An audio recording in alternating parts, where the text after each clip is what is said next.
Are tea and coffee evil drinks? If you have clicked on this video, I am sure you are asking that question yourself and you are confused about it. Keep watching the video till the end as I'm going to tell you all the truth and everything about coffee, tea and weight loss. Hey guys, welcome to Fitness Network. My name is Anand and today we are going to cover tea, coffee and weight loss. You might be thinking, why should we even listen to this guy? Now, I have been in fitness industry for past 14 years and I am a sports nutritionist from past 9 years. I have had thousands of clients, trust me. When I say thousand, I am not exaggerating. I have had thousands of clients and almost every client had doubts regarding tea and coffee. This is such a common topic. And I am sure covering this one once and for all is going to really add to your knowledge and to your fitness journey. So let's dive right into it. Alright, so let's start with the benefits of drinking coffee and tea. Let's start with coffee. It definitely helps you in burning fat, but how much and how we are going to discuss in details as that's the main topic of the video. Now, it can give you a good amount of energy boost, but it is not long lasting and it depends upon the amount of caffeine that you have had. It can last up to 12 to 15 minutes or even an hour, and it also depends upon what kind of resistance do you have to caffeine or if you are new to caffeine. Then it can also help you out to reduce the probability of having certain diseases like heart disease, Alzheimer's, cancer, diabetes. But understand, it cannot help you out to reverse it or remove it from your system. There's a huge difference. Now let's talk about tea. Tea is one of the most consumed drink across the planet. Now, we are going to talk about black tea only because that is the one which is consumed the most. Green tea has been recently introduced and because of its benefits, but yes, you should know that tea exists as green tea in its natural form, but it is processed to black tea and then it is consumed. Health benefits of black tea are almost similar to coffee, but they range, some benefits can be higher, some benefits are significantly lower. So yes, there is a huge difference. Like energy boost, you will get energy boost, but it is not as much as when you drink coffee. It can help you reduce all those diseases which we spoke about, but it has the most effect on cancer. But trust me, all the diseases which I'm talking about, it's always in a huge quantity that you will require to consume this, but it can still help you reduce the probability. It helps you in reducing the inflammation, the digestion becomes better. So if you think that drinking tea might be harmful for you, no, it is not if you're drinking in moderate quantities. Then it helps you to boost your immune system and it helps you to lower down your cholesterol, which is another health hazard nowadays, hugely distributed across the globe. And it helps you better your heart health and it also helps you calm down, which relieves your stress. Let's talk about caffeine. And this is the compound which has made tea and coffee really popular as a drink for weight loss or fat loss. This gives you energy boost as well as helps you mobilize your fat, which helps in fat loss or weight loss. All the other benefits come from polyphenol. So if I talk about the content of caffeine, we have spoken about two variants, black tea and coffee. The last two gives you 120 milligram of caffeine are found in a cup of black tea and about 80 to 200 milligrams are found in coffee. The other components give you the other health benefits like reducing the probability of diseases and inflammation, improved mood, stress relief, as well as improved digestion and better heart health. Those are known as polyphenols. Now, I'm not going to get into too much of technical stuff in polyphenols. You can definitely go to internet and search about it. Huge studies over polyphenols. But the fun part is that these are not just available in tea and coffee. They are available in multiple food products found as shown in the slide over here. So you can check out for these vegetables and fruits and other drinks as well, and you can understand that what are exactly polyphenols if you would like to read about it and understand more about it. Now I'm going to share a couple of studies with you. Here you can see in this study that consuming tea about 3 cups per day, it has been associated with 13% decreased risk of heart stroke. Now this is really important to understand for you guys that it is not a magic potion. It needs to be consumed 3 to 4 times in a day, like a cup, 3 to 4 times in a day, and for a long period of time. Only then you are going to see these benefits. Then if you see the effect of caffeine, I tried to mark over there in pink and it came out really funny, but overall the current, as it says, current analysis demonstrates that caffeine intake might promote weight, BMI and body fat reduction. So they have seen it, they have observed it, they have done the studies that it will help you out in weight loss, but the question is how much, the question is what quantity, and the question is, can I take sugar with it, can I take milk with it, in what form should I take it? Let's come to the main topic of this video, weight loss. Now, which one is better for weight loss, coffee or tea? My answer would be coffee, but you need to understand it is not about which drink is superior than the other, it is about the caffeine content. So naturally, coffee is having higher caffeine content as compared to tea, so you should always go with coffee if you want to focus on weight loss, because caffeine is going to help you to boost your metabolism, and it is also going to help you to reduce your appetite, so you will end up eating fewer calories, which will in turn help you in weight loss or fat loss. But if you are not able to drink coffee or you do not like the taste, you can go for tea as well. And understand that the amount of coffee or tea which will be required to have a significant difference in your weight is very high. Okay, so you might want to have you might want to note that you will need to have at least 3 to 4 cups a day minimum, so as to make sure that you're getting the advantage. Also, you need to understand that if you drink black coffee and black tea, that is when it's going to help you out the most.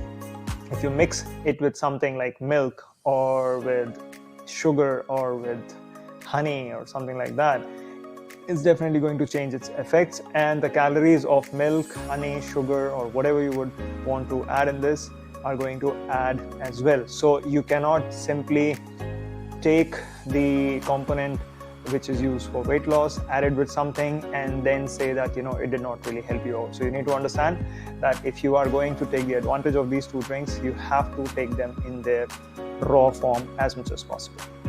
Okay, let's talk about the side effects. I have spoken about the benefits of drinking coffee and tea. Now let's see how it might make you feel not so good. If you feel acidic after having coffee and tea on a regular basis, I would suggest you to take some amount of water before taking coffee and tea so that the pH value goes higher. Lower the pH value of any food or drink, higher the acidity. Now, if you feel dehydrated, caffeine can make you feel that, because that's the reaction, that's a common reaction in the body, and you will start feeling that you need to go to washroom frequently. So you need to make sure that you are keeping your carbs balanced and you're not high on fat as well, to make sure there is a good water retention in your body that is going to help you out to not feel dehydrated. Again, you can have a glass of water before coffee so that the dehydrating effect of caffeine is taken down. Another side effect of having caffeine is a lot of people, they start feeling anxious and jittery. They are unable to concentrate, and it can also give you instead of just energy boost, it can also give you an energy crash. It is shown that up to 400 milligrams of caffeine is considered to be acceptable, and it is kind of a scientific limit that they say that people can intake per day and they will feel fine. But trust me, I have seen people who have taken 1 cup of coffee and they don't feel that good. So you have to define your own limit. If you do not like it that much, trust me, if you just don't want to have it, you cannot, you don't really need to have it for weight loss if you are unable to tolerate it. But if you're able to tolerate it, define your own limit. If you think 3 or 4 cups of coffee is enough for you, and after that you are feeling that your sleep is getting disturbed or you're feeling anxious or jittery, please don't have beyond that and try to control it. Now I'll come to the top 5 questions which I have always gotten in my experience, and I'm going to tell you one by one about it. So the first one, the topmost, is how many cups of coffee or tea in a day. I have already covered that in the previous slide, but I can tell you once again, 3 to 4 cups of coffee or tea should be enough for you. You should not go beyond that. If you start feeling the side effects, any of the side effects which I have told you, and it is going to help you out only in the long term. So you should not really focus upon how many cups of coffee in a day or for a short period of time you should take. You should focus on for how long you can continue that. The second one is which one is healthier. As I said, there is no superior drink, but still tea is considered to be more is having more healthy effects because of the polyphenols. It is higher in tea as compared to coffee, and caffeine content is lower, so it does not make people feel jittery or anxious. So generally it is considered healthier, but trust me, it doesn't really matter.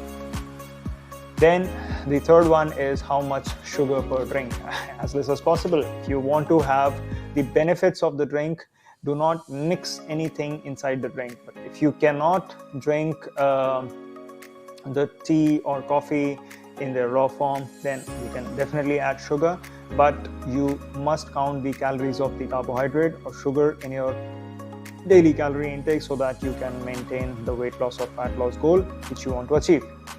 The fourth question is, can coffee or tea be consumed in the night? Now, decaf, definitely. Decaffeinated, definitely. But if you feel that your body is not really used to it and it can make you feel, anxious or jittery, please do not consume it within 4 to 5 hours of your bedtime. All right. If you do that, you might start feeling that you are getting up frequently. You might go to the washroom frequently and it might disturb your sleep. All right. Then the last question is, how much tea or coffee is required in weight loss? Now, there is no scientific, quantity which has been defined for weight loss when it comes to tea and coffee, but you need to understand 3 to 4 cups per day for a longer period of time will definitely help you out to reduce a lot of fat and weight. But once your body becomes really used to the effects of caffeine, it starts adapting to it and it does not really respond that well, because I do the same thing, 3 to 4 cups a day, and it's been years since I've been doing that, but I do not feel jittery, I do not feel anxious, I don't feel that it is helping me out in fat loss or weight loss whenever I would want to do that, because my body is completely used to it. All right, these are the top 5 questions which I always receive from my clients, and the one thing which I tell everybody is, please understand, coffee or tea, they are not magic potions. Okay, they can help you in reducing your weight, but ultimate thing which you need to understand, you need to take care of your calorie intake, you need to take care of your activity levels, you need to take care of your sleep, you need to take care of your water intake, your daily steps, or exercises, everything. All these things are really required if you want to make sure that you are losing weight and you are making sure that you are maintaining it. So coffee and tea are not magic potions. Please do not depend on any of such kind of drinks, even not just coffee or tea, even different kind of other, like apple cider vinegar, or any different fennel seed water or chia seed water or something like that. Please don't do that. And finally, I would like to say, balance everything out. Don't go just because these drinks are having some health benefits, do not go all out on this. Do not go like 7 to 8 cups in a day. Please balance it out and make sure that you are observing how these drinks are reacting in your body. So if you do that, you will be definitely reaping the benefits out of it. If you don't do it, it might start acting against you as well. All right, I hope you guys like this video and it added to your knowledge about tea, coffee, weight loss, and caffeine. You should not require any further knowledge on this one, trust me. If you have anything to ask about the same topic, please comment below. Like this video, share it with people who will find use of this information, and please do not forget to subscribe. Keep following Fitness Network for more such content, and you can also tell me what topic you would like me to cover. All right, see you in the next video.